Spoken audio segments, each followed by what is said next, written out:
favor, abram suas Bíblias no Evangelho do Senhor Jesus, segundo o relato de Mateus, capítulo 3, versículo 13. Mateus, capítulo 3, versos 13.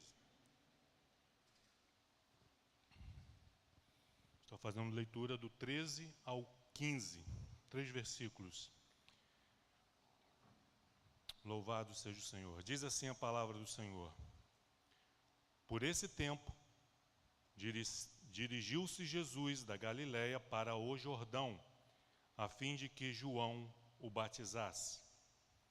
Ele, porém, o dissuadia, dizendo: Eu é que preciso ser batizado por ti, e tu vens a mim?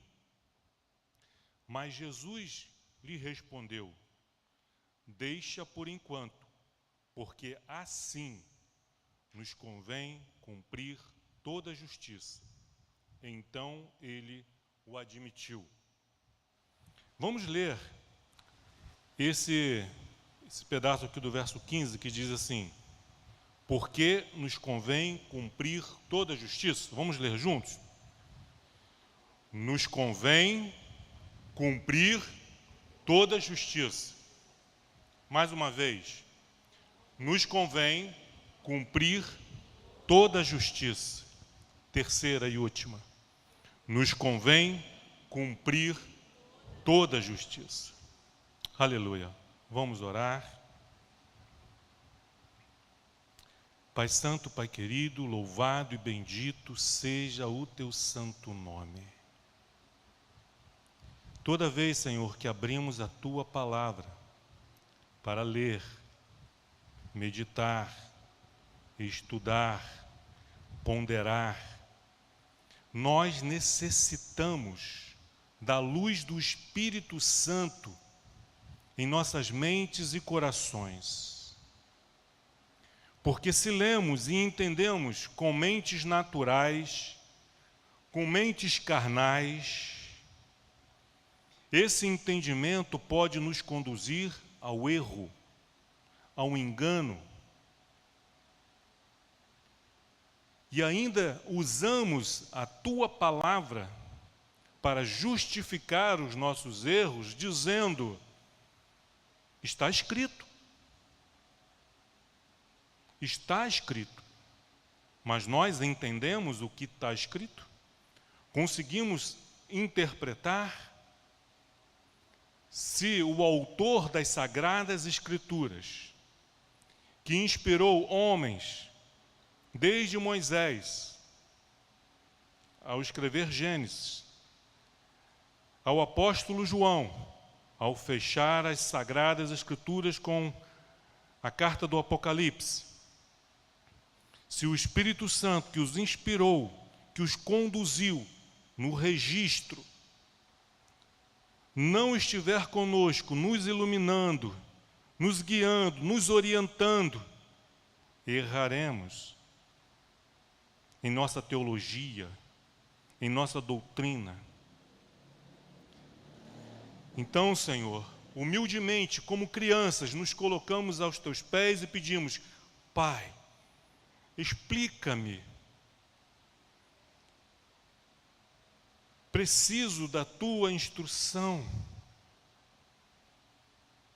E a tua palavra diz que nós, sendo maus, sabemos dar boas coisas, boas dádivas aos nossos filhos, quanto mais o nosso Pai Celestial não nos dará o Espírito Santo àquele a quem lhe pedir. Então, Senhor, ajuda-nos. Ajude a mim e aos meus irmãos a compreendermos o significado da palavra justiça nos teus lábios. E entendermos que aquilo que nós entendemos como justiça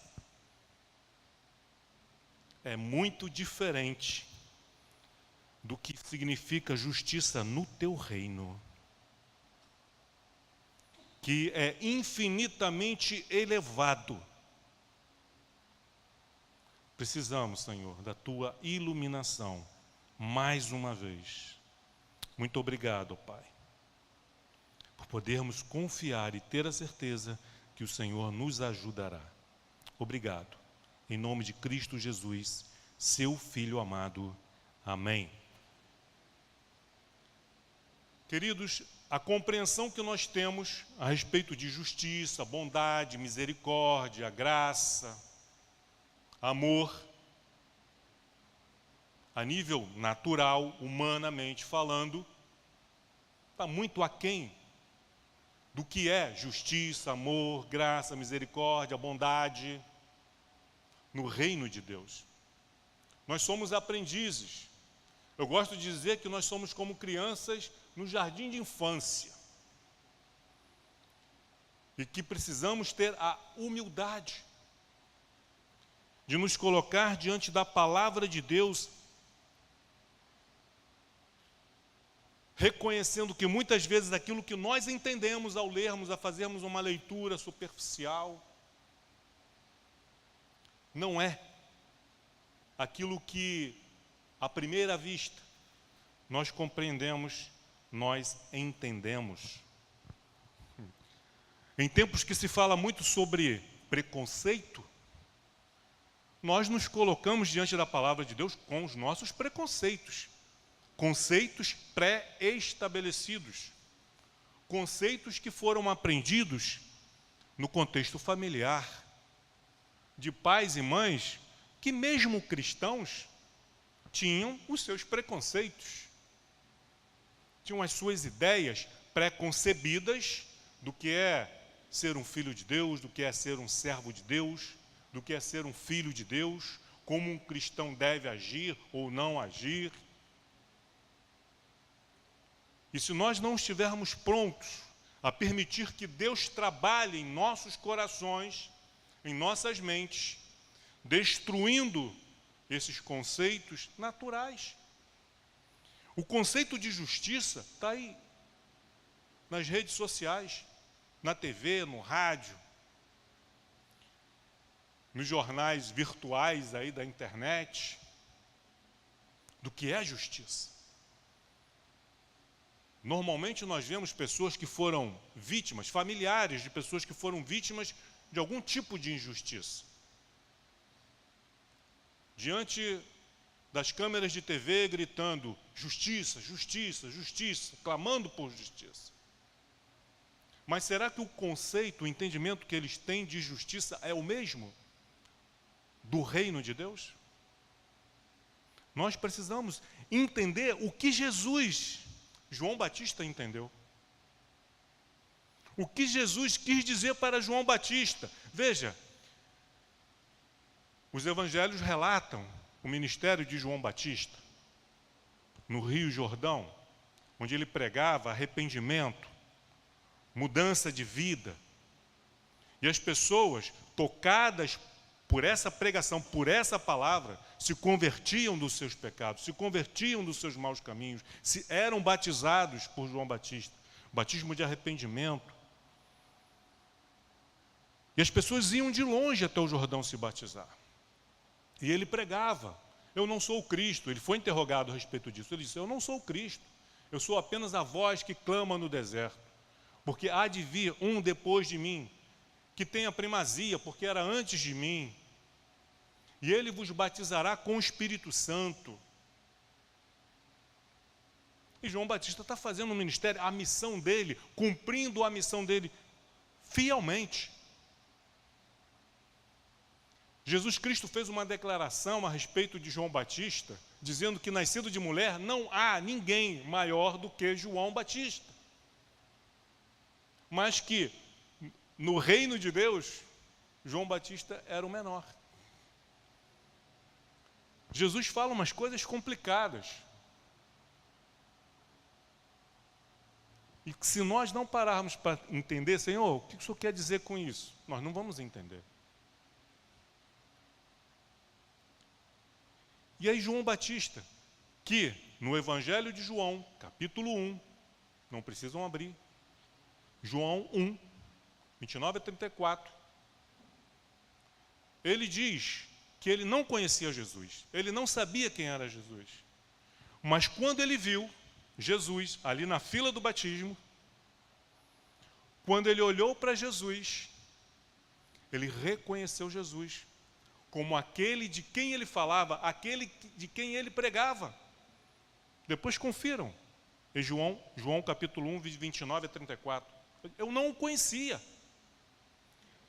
mas aquele que me enviou, me revelou.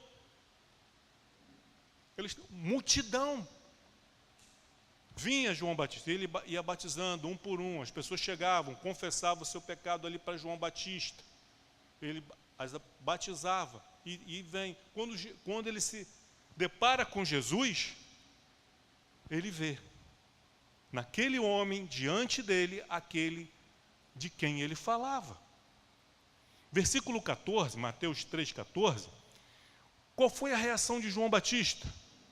Tentou dissuadir. Ele se opôs, tentou impedir Jesus. Não, tem alguma coisa errada aqui. Eu é que preciso ser batizado por ti.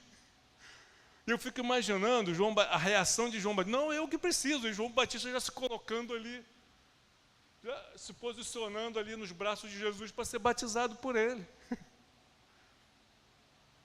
Ele se opôs. Tentou convencer Deus. Não, Senhor. E aí Jesus, humildemente, responde para ele. Versículo 15. Mas Jesus lhe respondeu: deixa por enquanto, porque assim nos convém. Jesus não fala, me convém. Ele fala, nos convém, no plural. Nós fazemos, você e eu fazemos parte desse nós.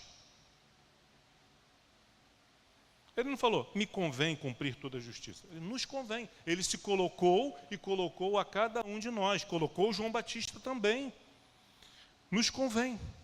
Homens, mulheres, criaturas de Deus, filhos de Deus, nos convém cumprir toda a justiça. João Batista entendeu. E aí ele concordou. O admitiu. Tá bom, Senhor. E o batizou. João Batista que dizia, eu não sou digno de, curvado, desatar as sandálias de Jesus. Quanto mais batizar. Vocês conseguem imaginar uma situação dessa? Mas diante da resposta de Jesus, João se rendeu, compreendeu. Ok, Senhor, nos convém cumprir toda a justiça. Então vamos cumprir toda a justiça. E João, depois de cumprir com a justiça ali, ele não saiu se vangloriando. Ele não cresceu, ele não mudou o seu discurso depois disso. Eu batizei Jesus. Eu batizei o Filho de Deus. Eu batizei o Messias. Não. Ele continuou pregando humildemente o evangelho do arrependimento lá no deserto. Ele nem sequer foi convidado por Jesus para se tornar um dos seus discípulos. No nosso entendimento de justiça, poxa, seria justo Jesus chamar a João Batista, agora vem para, você já cumpriu com a sua missão aqui, agora você vai ser um dos meus discípulos. Podia. Mas a justiça, os planos de Deus, os desígnios de Deus, são muito mais elevados do que nós podemos entender, nós podemos compreender. Justiça. E aí, você não precisa nem virar a página da sua Bíblia. Estamos aqui, ao meu lado esquerdo, ao seu lado esquerdo, capítulo 3, versículo 13 a 15, que nós acabamos de ler. Se você ler aqui no capítulo 5, quando Jesus está pregando a respeito das bem-aventuranças, vamos destacar aqui apenas 2 versículos, onde a palavra justiça novamente é pronunciada nos lábios de Jesus. Capítulo 5, versículo 6. Diz, bem-aventurados os que têm fome e sede de justiça, porque serão fartos. Se nós fôssemos nos assentar aqui, formarmos duplas, e cada um falar para o outro aí, para o seu irmão que está ao seu lado, a respeito das injustiças que já sofreu.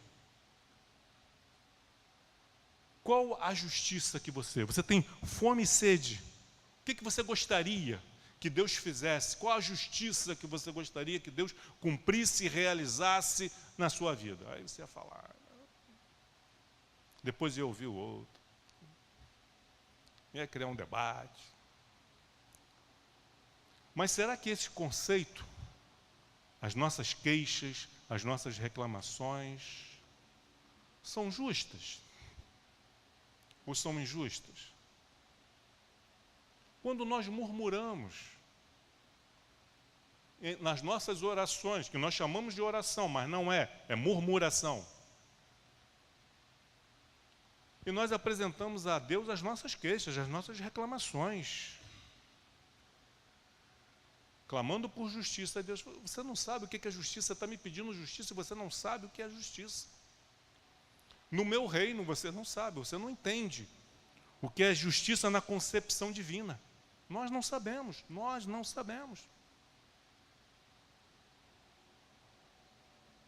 O justo é acordar de manhã com todas as lutas, dificuldades, injustiças que você sofre. O justo é você agradecer a Deus por mais um dia de vida. O justo é você louvar a Deus. Senhor, obrigado por mais um dia de vida. Seja comigo, me abençoe, me dê sabedoria, esteja comigo, me fortalecendo. E com gratidão. Não estou dizendo que você não possa apresentar a Deus as suas necessidades, mas chegando a Ele, primeiramente, com louvor, com gratidão. Pois assim é a oração do Pai Nosso. Primeiro, gratidão, louvor, depois as questões espirituais, venha o teu reino, faça a tua justiça, Deus em primeiro lugar, depois vem as nossas necessidades. E dentro das necessidades da oração do Pai Nosso está: Senhor, perdoa-me assim como tenho perdoado. Porque oramos pedindo a Deus para sermos perdoados. No nosso senso de justiça, as nossas injustiças, nós apresentamos para Deus os nossos erros e pecados, quando reconhecemos, pedindo perdão. Mas as ofensas que nós sofremos, nós não queremos perdoar. Isso não é justiça no reino de Deus. Então, quando Jesus fala de justiça, quando ele fala aqui em Mateus 5, 6, bem-aventurados os que têm fome e sede de justiça, porque serão fartos, ele não está falando dessa justiça humana que é vingativa. Versículo 10, Mateus 5, 10. Bem-aventurados os perseguidos por causa da justiça, porque deles é o quê? O reino dos céus. Na concepção de Jesus, na concepção divina, nas Sagradas Escrituras, justiça é sinônimo de vontade de Deus.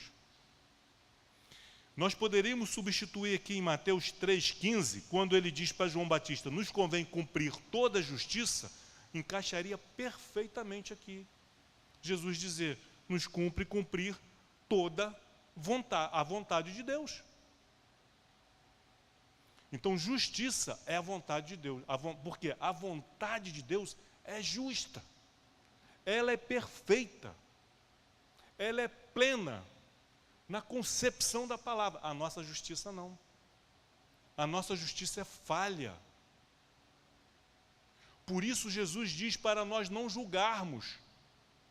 Porque o juízo temerário, a gente vê alguém fazendo algo bom, a gente, eu sei porque que ele está fazendo isso. Está fazendo para aparecer. Ele quer aplausos. Está jogando para a plateia, para o público. Será mesmo? Será que esse teu juízo, esse meu juízo com relação às atitudes boas daquela pessoa, estão corretas? Nós vemos a aparência, julgamos pela aparência, mas Deus não, segundo o coração. Samuel, profeta Samuel, homem de Deus. Alguém tem dúvidas de que Samuel era um homem de Deus? Era um profeta de Deus? Alguém tem dúvidas? Eu não tenho. Mas quando ele é enviado pelo Senhor, por Deus, à casa de Jessé, para ungir um dos filhos de Jessé como rei de Israel, Samuel, que era um homem de Deus, se deixou enganar pela aparência. Quando ele viu o primogênito de Jessé, esse é o homem, Jessé não precisa nem mostrar os outros, porque eu tenho certeza que é esse. Ele já estava pegando o vasozinho de azeite para... E aí Deus diz, não é esse. Porque, Samuel, você julga segundo a aparência. Olha o profeta tomando um puxão de orelha de Deus aí. Você está vendo a aparência. Mas eu não, Samuel, eu vejo o coração. Aí vem o segundo, não, é esse, também não é. Vem o terceiro. Aí ele... Todos os filhos que Jessé apresentou, não era nenhum daqueles ali. E aí? Profeta, você não tem mais nenhum outro filho? Tem certeza? Tem umzinho que está lá no campo cuidando das ovelhas. Chama. Aí chega Davi lá, um adolescentezinho. Dizem os historiadores que devia ter por volta de uns 17 anos. Um garoto, 17 anos. Por isso que ele foi ungido, mas não foi levantado ao trono logo, imediatamente, porque era um garoto de 17 anos. Ele precisou, era ele, mas precisou passar por um período de preparo até que Saul morresse e então assumisse o trono. Não foi imediato. E aí Deus disse para Samuel, é esse. Vê, queridos. Você pode ser um homem de Deus, pode ser uma mulher de Deus, cheio do Espírito Santo, mas ainda assim sujeito ao erro. Porque os nossos olhos nos enganam. Muitas vezes as coisas não são como nós vemos. E quem pode abrir os nossos olhos? Quem pode dar vista aos cegos? Jesus. Talvez você tenha uma vista perfeita, não tenha necessidade de óculos, como eu e muitos aqui têm, mas espiritualmente é cego, é míope, é estrábico, é daltônico. E quem pode abrir os nossos olhos, curar os nossos olhos, a nossa mente, o nosso coração, é Jesus, é Deus. Então, justiça, no conceito bíblico, é a vontade de Deus, que ela é boa, é perfeita, é agradável. A chinelada de Deus, ela é agradável, porque ela nos corrige, ela nos ensina, ela nos disciplina. Ninguém quer, como Samuel, tomar um puxão de orelha, ser advertido, ninguém quer. Mas é necessário, é para o nosso bem. Então, quando Jesus disse para João Batista, nos convém cumprir a justiça, nos convém a você, meu irmão, minha irmã, a você que nos acompanha, a mim, cumprir a justiça, mas eu tenho que entender o que é justiça. Justiça é a vontade de Deus. E quando nós não entendemos a vontade de Deus, o que fazer? Nos submetemos. Senhor, eu não entendo agora, mas eu me submeto à tua vontade. Se o que está acontecendo é a tua vontade, eu me submeto. A nossa oração às vezes é assim, Senhor, se é da tua vontade, se isso é o que o Senhor quer que de fato aconteça, eu me submeto. Mas se não for, Senhor, se não é da tua vontade, aí eu me levanto. É a dupla, é o cordeiro e o leão. Diante de Deus, nós temos que agir como cordeiros, mansos, pessoas que se deixam pastorear, orientar, guiar. Mas diante do inimigo, eu não vou agir como cordeiro. Você não pode agir como cordeiro. Temos que agir como leões, leoas. Temos que nos opor ao inimigo. Mas muitas vezes nós invertemos. Nos colocamos diante de Deus como leões e diante do inimigo como cordeiros, encolhidos, acovardados, com medo. Inversão, porque nós não entendemos o que é justiça. E precisamos entender. E que Deus nos ajude a compreender o que Ele quer dizer. Então, voltando para o capítulo 5, versículo 6, bem-aventurados, vamos substituir justiça por vontade de Deus. Bem-aventurados os que têm fome e sede da vontade de Deus, porque serão fartos. Nas nossas orações é dizer, Senhor, cumpra-se em mim a tua vontade. Nós precisamos ter fome e sede, não das coisas do mundo, não é de dinheiro, riqueza, saúde. Nós precisamos, devemos orar por saúde, por termos condições dignas de nos sustentar a nossa família, sustentar a obra de Deus. Claro, não há problema nenhum nisso, mas isso não deve ser a nossa fome, a nossa sede. O que nos faz levantar todo dia para ganhar o vil metal. Não, era ter fome e sede da vontade de Deus, da justiça de Deus. Tem que ser o nosso combustível. Buscar o alimento, a fonte de águas cristalinas, de justiça, de verdade, da vontade de Deus. E nos submetemos e buscamos. Senhor, cumpra-se em mim a tua vontade. Jesus no Getsêmani. Pai, passa de mim esse cálice, esse sofrimento, esse martírio. Contudo, não seja como eu quero, mas como tu queres. Ele se submeteu à vontade. O alimento de Jesus era cumprir com a vontade do Pai. Qual a minha vontade? Quais são os meus desejos? Qual os seus desejos, a sua vontade? Você tem fome e sede de quê? A fome, a sede, o desejo, o anseio, o querer, os sonhos de um filho, de uma filha de Deus tem que ser que, pelo cumprimento da vontade de Deus na sua vida, na sua família, na sua igreja.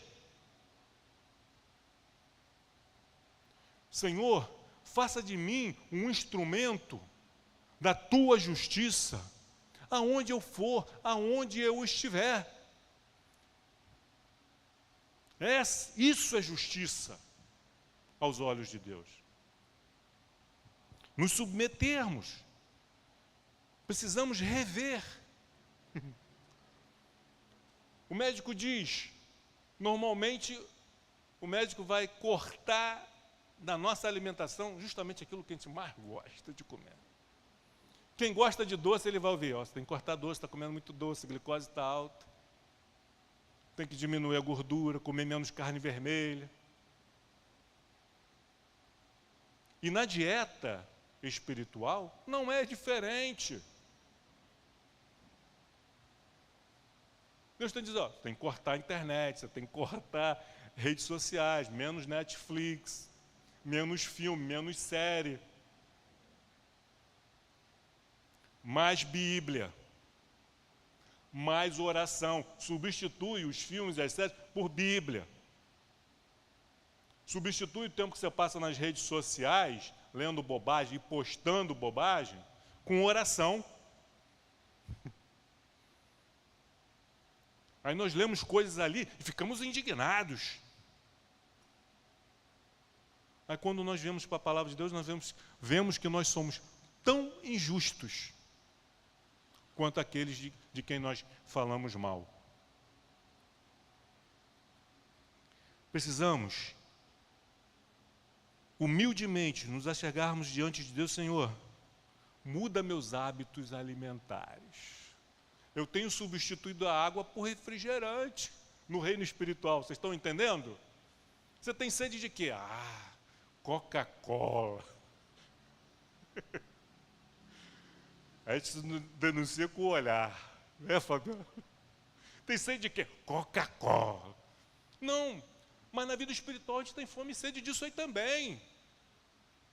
É picanha, gordurosa, bastante sorvete, bastante refrigerante. Mas não é. Na dieta de Deus, nós temos que ter fome e sede de justiça. Mas onde nós vamos encontrar justiça e entender o que é justiça?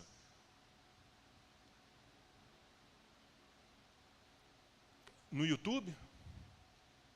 São jornalistas mundanos, ímpios, que vão ditar para a igreja o que a igreja deve ou não fazer, o que é a pregação do evangelho ou não. É lá que nós vamos buscar o conceito de justiça? Não, é na palavra de Deus. Na comunhão com o Senhor, através da sua palavra e da oração. Nós negligenciamos a oração. Nós não oramos. Jesus diz, orai sem cessar. Quem ora aqui sem cessar? Quem está sempre em espírito de oração? Eu não estou. E até quando a gente está, acontece alguma coisa para tentar nos roubar ali daquele... E a gente não quer saber da palavra de Deus, porque é confuso, é difícil, eu não consigo entender, mas não vai entender. Se você não lê, não vai entender. Se você não estudar matemática, você não vai entender matemática. Para entender matemática, você tem que estudar matemática. Para conhecer, ser bom no português, você tem que estudar português. Como que você vai ser bom de Bíblia e conhecer a palavra de Deus, a vontade de Deus e o que é justiça se você não lê a Bíblia? Vai viver através do achismo. E nós não podemos viver atrás do achismo, tentando a sorte. Versículo 10, 5:10. Bem-aventurados os perseguidos por causa da vontade de Deus. São mundos opostos. O reino de Deus e os reinos deste mundo, eles estão em oposição.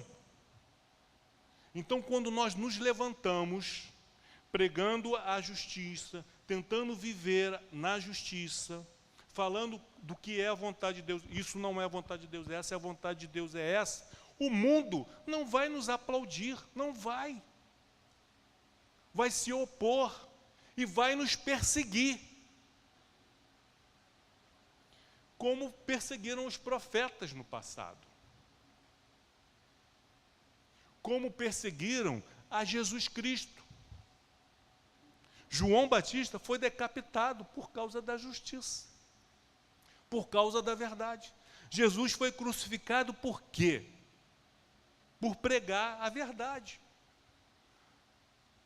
Por falar da justiça de Deus, que é muito mais elevada do que a justiça dos fariseus. Por isso que ele foi morto. Porque os seus apóstolos foram perseguidos, foram presos, foram mortos. A igreja foi perseguida. Por quê? Porque eles faziam um acordo com o mundo? Faziam vista grossa? Não. Eles foram chamados para pregar o evangelho, pregar a justiça, falar da vontade de Deus. Pedro e João foram presos, e aí os fariseus, as autoridades, disseram, olha, não falem mais nesse nome de Jesus. Ele falou, impossível, nós não temos como não falar de Jesus. Nós vamos continuar falando de Jesus. Porque essa é a justiça de Deus, essa é a vontade de Deus. Ah, mas seremos perseguidos? Sim. Seremos processados? Sim. Poderemos ser presos? Sim. Talvez, num futuro próximo, até mortos. Ou vocês acham que os primeiros missionários evangélicos, quando chegaram no Brasil, foram recebidos de braços abertos? Muitos foram mortos, outros tiveram que fugir para salvar a sua vida. Não é assim. Nós vemos no livro de Atos, que nós estamos estudando, o que acontecia com Paulo, quando chegava numa cidade para pregar o Evangelho. O que acontecia com ele? Era perseguido. Mas o que Jesus então diz para essas pessoas perseguidas por causa da justiça, perseguidas por causa da vontade de Deus? Bem-aventurados sois. Vocês são bem-aventurados, vocês são felizes. Feliz como, Senhor? Estou sendo perseguido, estou sendo preso, estou sendo torturado. Isso é felicidade? Porque felicidade, no contexto espiritual do reino de Deus, é diferente do que a felicidade aqui no mundo. Então, bem-aventurados, felizes sois quando forem perseguidos, não por causa dos seus pecados. Se você está sendo perseguido por algo errado que você fez, não é perseguição por causa do Evangelho, não, é por causa do erro que você cometeu. Aí você não pode dizer que isso é perseguição. Ah, estão me perseguindo. Não estou te perseguindo, não. Você fez algo errado, está sofrendo as consequências. Perseguição é quando você faz o certo e aí é censurado, é criticado por ter feito a coisa certa. Isso é perseguição. Então, bem-aventurados os perseguidos, por causa do quê? Dos seus pecados, dos seus erros? Não. Por causa da justiça. Da justiça do reino de Deus. Por causa se você está sendo perseguido por estar fazendo a vontade de Deus e não a sua vontade, você é um bem-aventurado. Caso contrário, não é. E aí o que vai acontecer? Porque deles é o quê? Bem-aventurados os perseguidos por causa da justiça, porque deles é o quê, queridos? É o quê? O reino dos céus. Não tem atalho. Esse caminho, para chegarmos ao reino dos céus, eles têm os seus buracos, têm as suas curvas, têm os seus problemas, têm as suas dificuldades.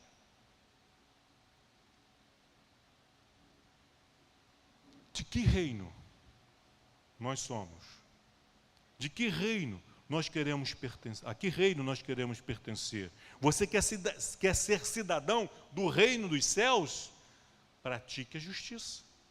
Busque a vontade de Deus. Não existe outro caminho fora da vontade de Deus. Se você pensa que vai conseguir chegar ao reino dos céus vivendo uma vida fora da vontade de Deus, não vai, você está enganado, você está iludido, não vai chegar. Se nós não buscarmos a justiça do reino de Deus, nós não vamos alcançá-la. Nem aqui e nem no futuro. O que nós vamos alcançar de justiça no futuro é a condenação eterna, porque isso é justo. Quando Deus condena alguém ao inferno, ele não está sendo injusto, porque Deus é justo. E quando Deus salva alguém, qualquer um de nós, qualquer ser humano, quando este se submete à sua vontade, se arrepende, se converte dos seus maus caminhos, Deus está sendo justo também. Mas como assim? Ele cometeu tantos pecados. É porque Jesus levou sobre ele, levou sobre os seus ombros a condenação que cabia àquela pessoa que entregou a sua vida nas suas mãos. Vocês estão entendendo? Nós éramos dignos do quê? Somos dignos do quê? Do inferno, da morte eterna.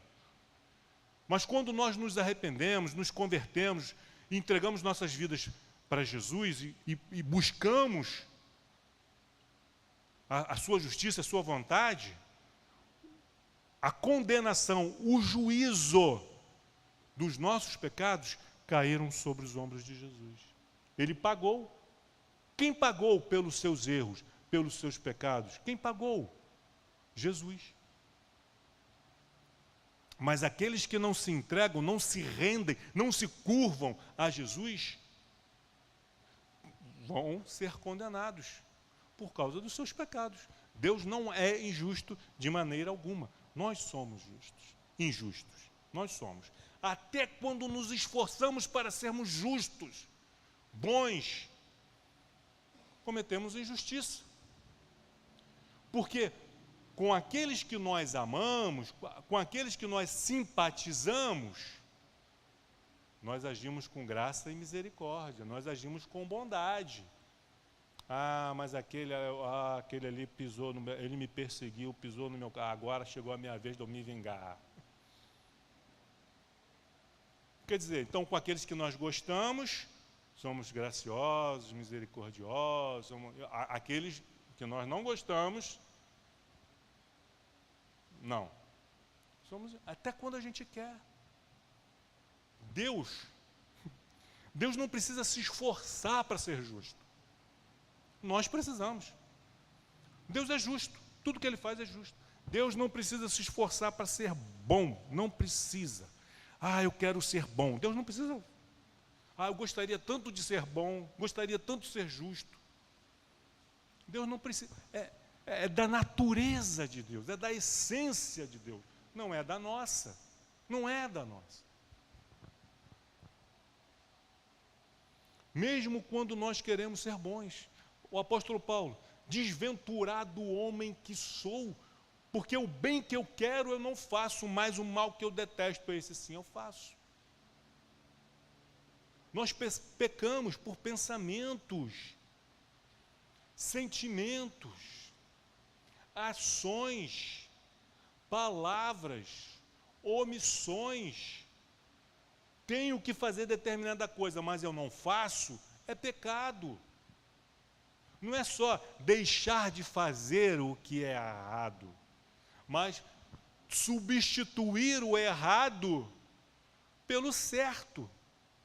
Porque deixar de cumprir com a justiça, deixar de cumprir com a vontade de Deus, é errado, é injusto. Eu não estou contribuindo com a justiça de Deus no reino da terra.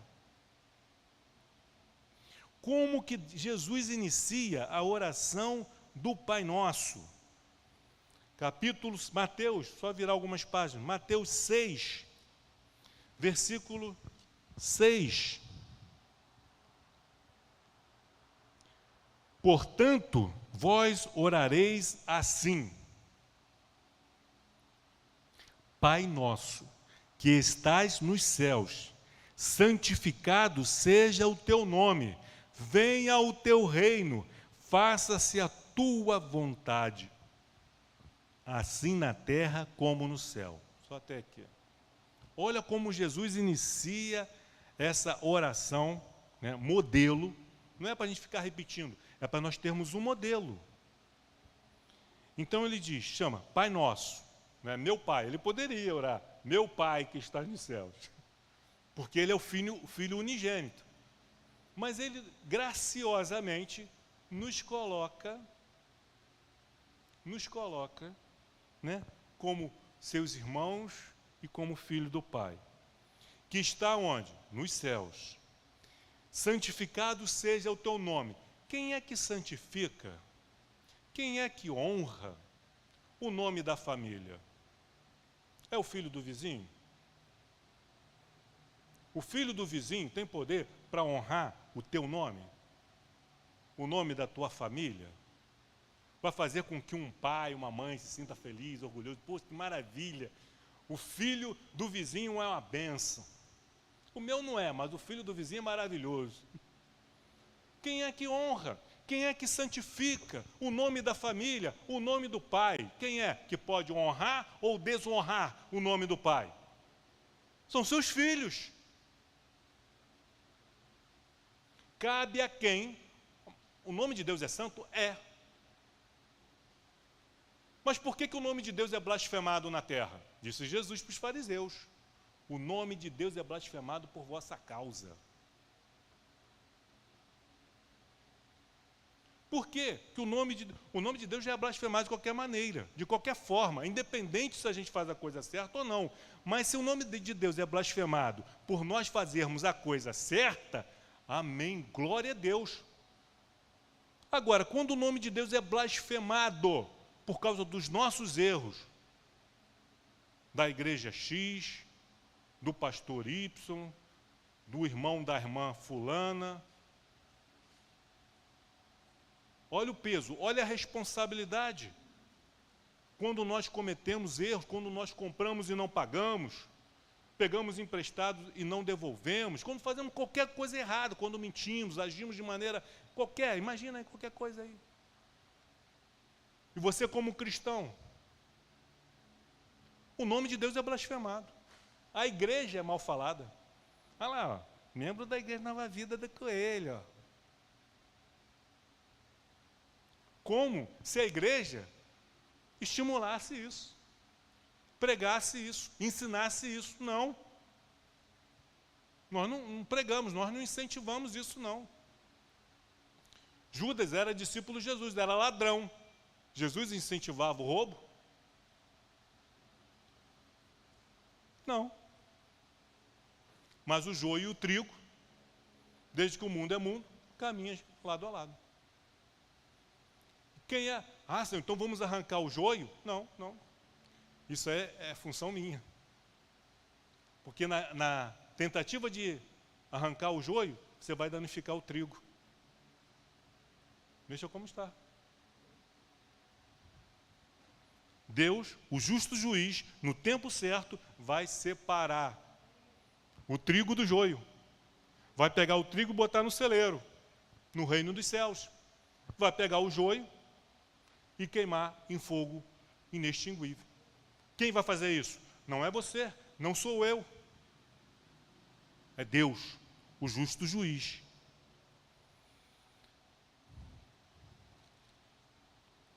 Então cabe a você, cabe a mim, cabe a nós santificarmos o nome de Deus. Sempre que formos fazer qualquer coisa, pense no nome de Deus. Se o nome de Deus vai ser louvado ou vai ser blasfemado por causa da tua atitude, por causa da tua ação. E ele prossegue, versículo 10, 6:10.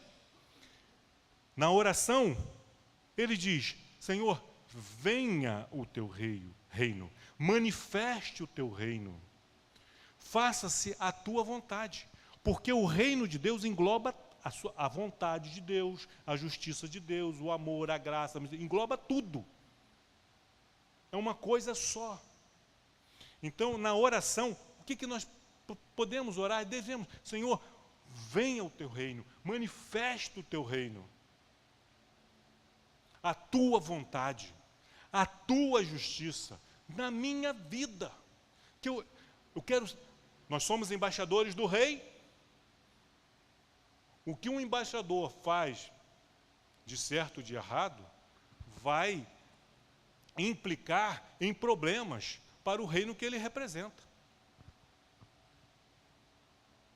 O reino de Deus é intocável, é inabalável. Mas o reino de Deus que está aqui na terra vai sofrer as consequências, porque estamos numa guerra, queridos. Se você ainda não percebeu isso, que existe uma guerra entre o reino de Deus e o reino deste mundo, você precisa despertar. abastecer a tua lâmpada com azeite. Isso aqui não é colônia de férias, para a gente viver nosso bel prazer, fazendo o que a gente quer, o que a gente bem entende, esperando o dia que Jesus voltar e nos levar para os céus. Não. Enquanto Ele não vem, teremos lutas, dificuldades, tribulações, lutas internas, conosco mesmo.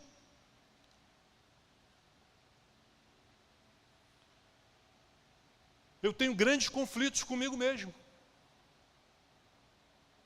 Com a natureza divina conflitando com a natureza humana, carnal.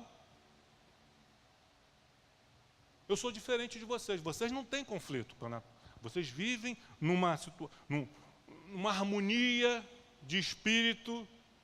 Mas eu não, eu tenho. Orem por mim. Eu tenho meus conflitos. E o primeiro inimigo que eu tenho que vencer com a ajuda de Deus é a minha natureza humana. Não é nem o diabo. Porque o diabo ele vai nos tentar nas nossas fraquezas. Mas naquilo que eu sou fraco, eu reconheço a minha fraqueza, aí eu me torno forte. Mas essa força não está em mim mesmo. Não está em você mesmo. Eu falo isso porque eu me enquadro. Nós não somos bons. Nós não somos justos. Não somos. Como eu falei, Deus é bom, Ele não precisa fazer força para ser bom. Nós precisamos. Precisamos nos esforçar para sermos justos, porque nós não somos justos. Alguém vem falar de uma outra pessoa assim, a gente ouve ele, você já fica com raiva do outro, sem saber se aquilo que é verdadeiro. Será que a história toda que estão me contando é essa mesmo?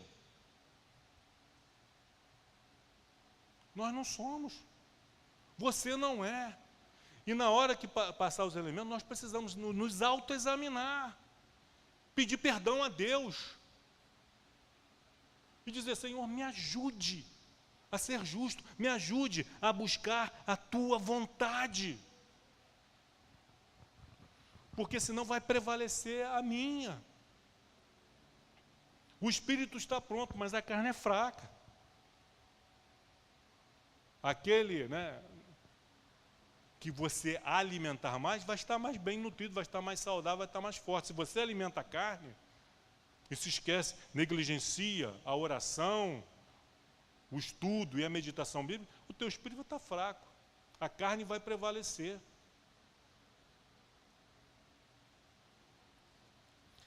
Teve uma coisa interessante no batismo de João, que a gente não se atenta. No conceito de justiça, os evangelhos relatam que ia uma multidão bater com João Batista. E aí Jesus vai, como nós lemos aqui, saiu da Galileia, foi até o Jordão para ser batizado por João. João não o conhecia, tinha uma multidão. E aí Lucas 3:21,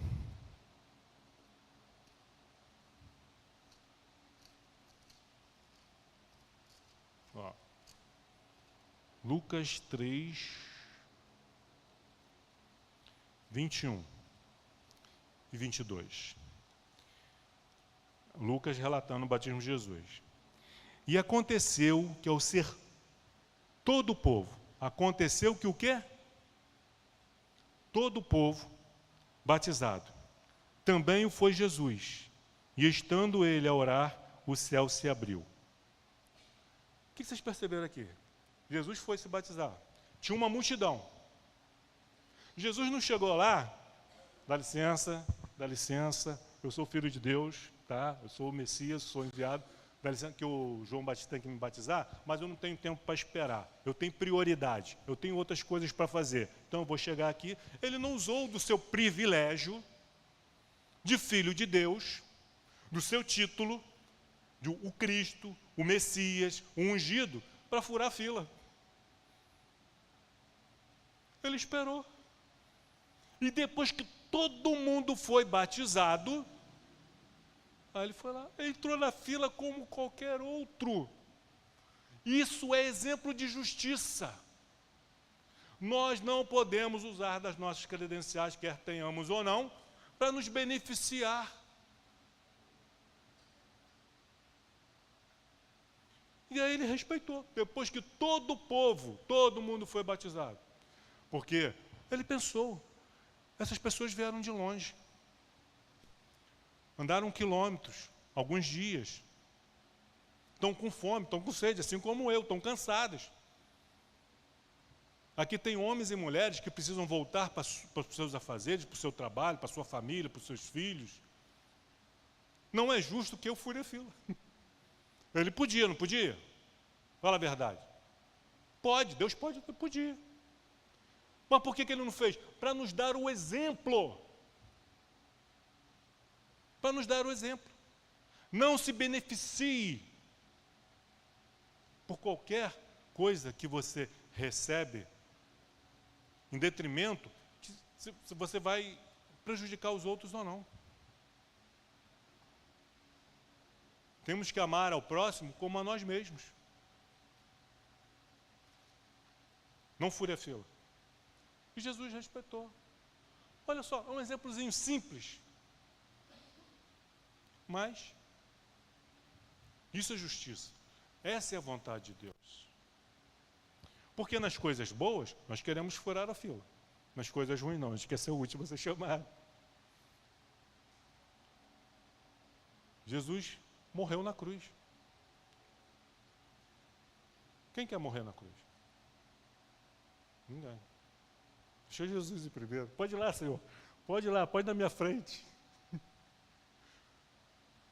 Aí isso até é cortês, né? Amados, para terminar, Romanos 12, já estou concluindo. Os músicos podem subir ao púlpito, tomar o seu lugar. Romanos 12, 2. O apóstolo Paulo escreve aqui: e não vos conformeis com este século, tomar a forma desse século. Não, a Bíblia tem que ser atualizada. Afinal de contas, nós vivemos em outro tempo. As coisas não são mais como eram antigamente. Aquilo que era pecado há 2000 anos atrás, hoje em dia não é mais pecado, não. Não vos conformeis com o primeiro século, segundo, terceiro, quarto, no século 21. Não vos conformeis. Não tomais a forma. Não pense igual, não sinta igual, não haja igual. Pensar como o mundo pensa é aceitar a marca da besta na fronte. Sede dos pensamentos. Agir como o mundo quer que você haja é aceitar a marca da besta na mão direita. Ações. Mãos ilustram ações. A fronte, pensamento. Se nós pensarmos como o mundo, se nós agirmos como o mundo, é porque temos a marca da besta na nossa fronte e na nossa mão. Mas não tem nada aqui não, está limpo, tá, não, mas está no pensamento. Mas não tem chip nenhum, não precisa de chip. São os pensamentos, são as ações. Se você tem pensamento de cidadão do reino dos céus, você tem a marca, o selo do Espírito Santo.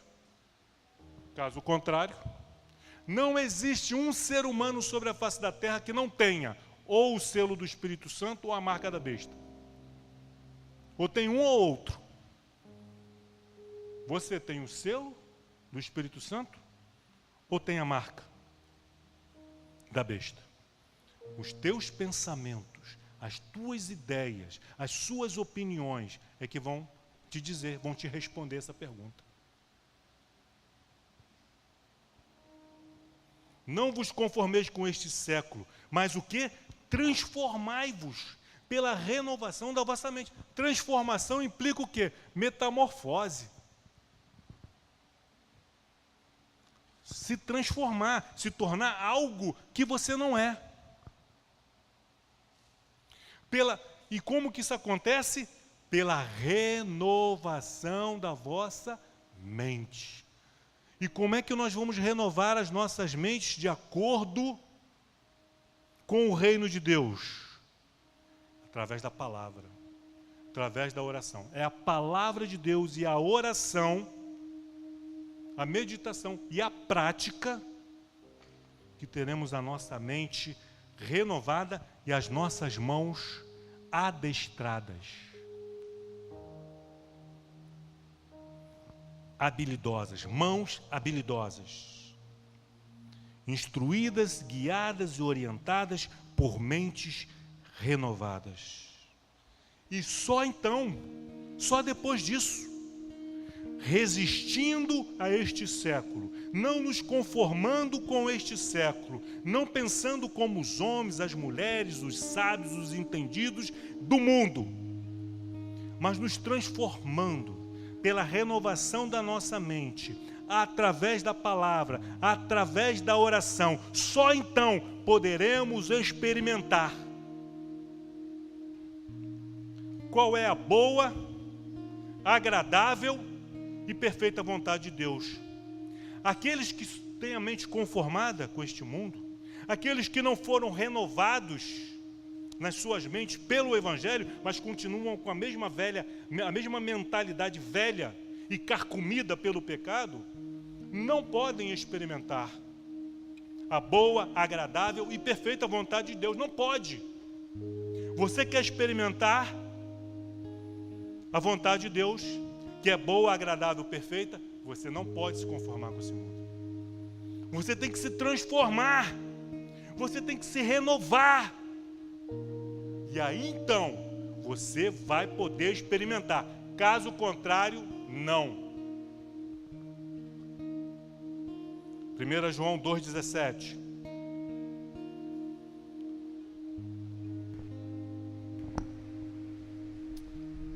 1 João. Cadê você, João? 2,17.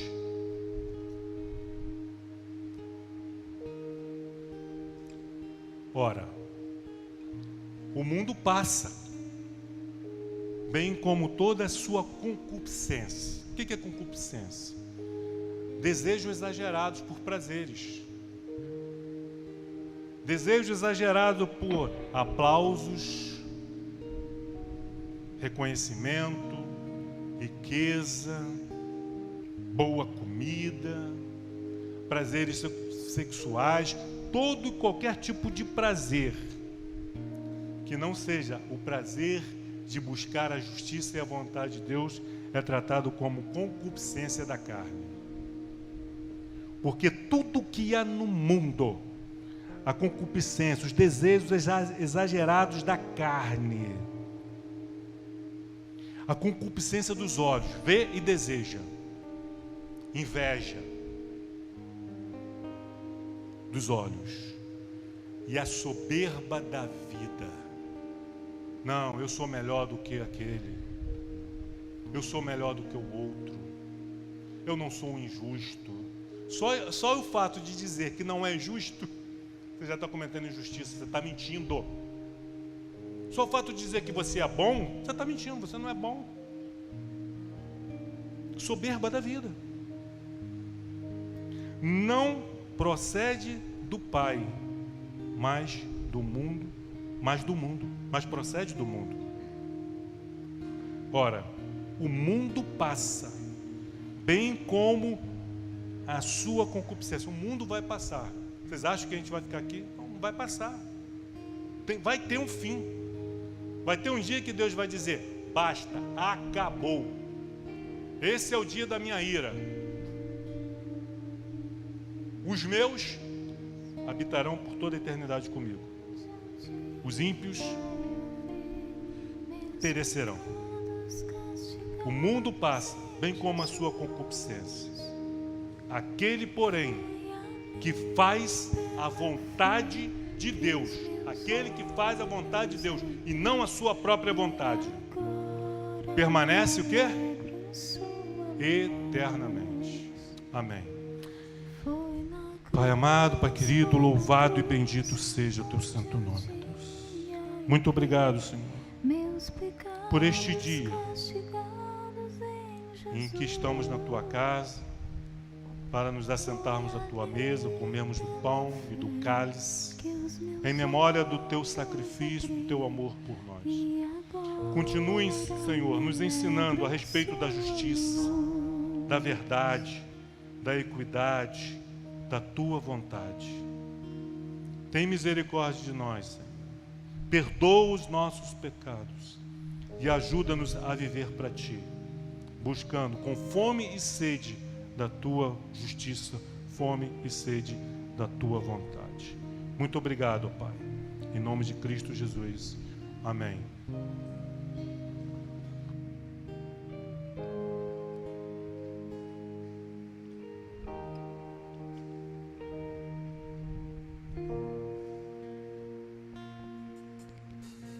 Tu és a minha luz, a minha salvação, e a ti me renderei. Se ao teu lado estou, seguro em tuas mãos, eu nada temerei.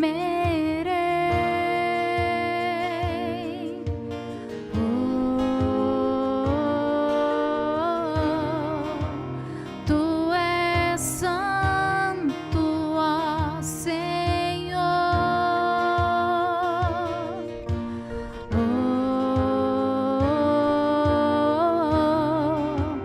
Tu és digno de louvor. Só em ti confiarei, eu nada temerei.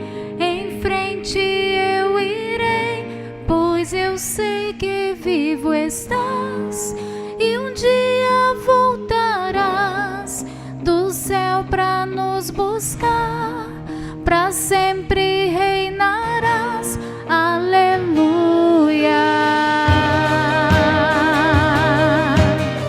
Tu és a minha luz, Senhor. Cante a Ele, aleluia. Levante as suas mãos, se você se apoia no Senhor e depende dEle. Aleluia. Tu és a minha luz, a minha salvação, e a ti me renderei. Se ao teu lado estou, seguro em tuas mãos, eu nada temerei.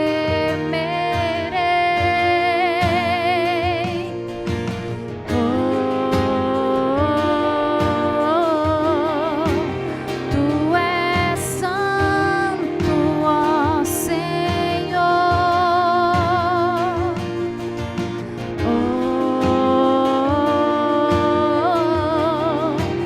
Tu és digno de louvor.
Glória a Deus. Oh, Pai, louvado e bendito seja o teu santo nome. Cumpra-se a tua vontade. Venha o teu reino, Senhor. Faça-se a tua vontade, assim na terra como é feita nos céus. Faça-se a tua vontade nas nossas vidas, na vida dos meus irmãos, na minha vida, nas nossas famílias, na nossa igreja, na nossa nação. Cumpra-se, Senhor, a tua vontade, assim como ela é feita nos céus. Pai, nós temos em nossas mãos esse pedaço de pão, farinha, trigo, água. Passou por um processo, não é, mas representa, é um símbolo do teu corpo, que foi partido, que foi moído, que foi pisado, que foi esmagado. Esse trigo que foi amassado se tornou farinha e depois pão. Representa o teu sacrifício, o teu sofrimento e a tua ressurreição, Senhor, transformado em pão que desce do céu, que sacia a nossa fome, que nos fortalece, que passa a fazer parte da nossa natureza. Te somos gratos, Senhor, pelo teu sacrifício, do qual não somos merecedores, mas é o teu amor, a tua graça e a tua misericórdia que te moveu a se esvaziar da sua glória, se tornar homem, voltar ao mundo, vir ao mundo que o Senhor criou para viver como homem, morrer como homem, mas ressuscitar como Filho de Deus, cheio de glória e majestade. E nós aguardamos, Senhor, a tua volta, o glorioso dia em que o Senhor virá buscar a tua igreja, o teu povo, para habitar contigo por toda a eternidade dos céus. Oh, Pai, em obediência à sua ordenança de fazermos isso em memória do teu sacrifício, assentado na tua mesa, comeremos deste pão que foi repartido por amor a nós. Comamos todos com gratidão, com alegria, com amor, com reverência. Em nome de Jesus, comamos. Em sua luz.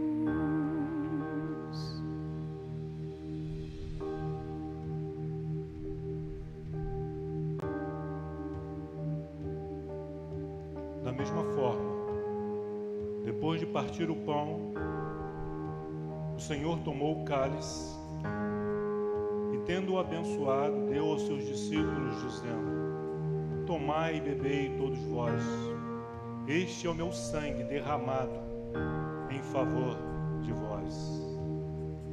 Sim, Senhor. O Senhor é a videira verdadeira,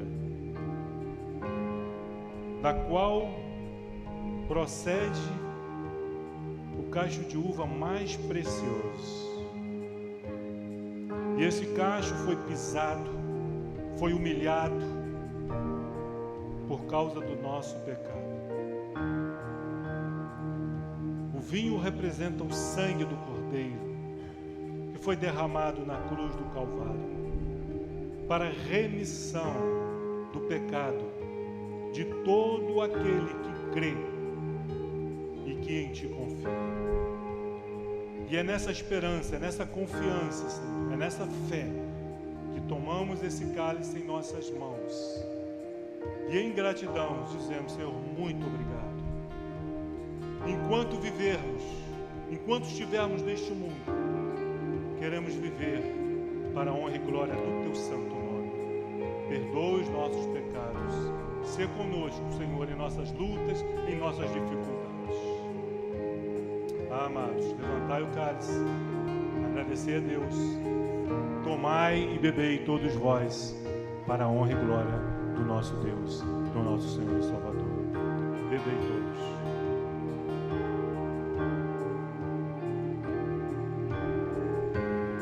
Aleluia, glorifique o Senhor, Aleluia, abre a sua boca, louve ao Senhor, expresse a tua gratidão, o seu amor. Obrigado, Senhor. Aleluia, louvado e bendito sejas teu santo nome. Foi na cruz, onde um dia eu vi meus pecados castigados em Jesus. Foi ali pela fé que os meus olhos abri e agora me alegro em sua luz. Foi na cruz, onde um dia eu vi meus pecados castigados em Jesus. Foi ali pela fé que os meus olhos abri e agora me alegro em sua luz. Aleluia, foi ali, pela fé, meus olhos foram abertos. Obrigado, Senhor, porque já não somos o que éramos, mas prosseguimos para o alvo, em busca daquilo que haveremos de ser. Louvado e bendito, Senhor. Pai Santo, Pai querido, graças te damos, Senhor, pelo privilégio de podermos estar na tua casa, te cultuando, servindo, glorificando o teu santo nome. Pai, te agradecemos e te pedimos pelo culto da noite, que tudo o que vai acontecer, os louvores, os avisos, os dízimos e ofertas, a pregação, a ministração da palavra, seja para a honra e glória do teu santo nome. Leva-nos em paz, em segurança, e que logo mais à noite, às 18 horas, possamos estar aqui mais uma vez para te cultuar, para glorificar o teu santo nome. Obrigado, Pai. Em nome de Cristo Jesus, Deus abençoe a todos. Amém.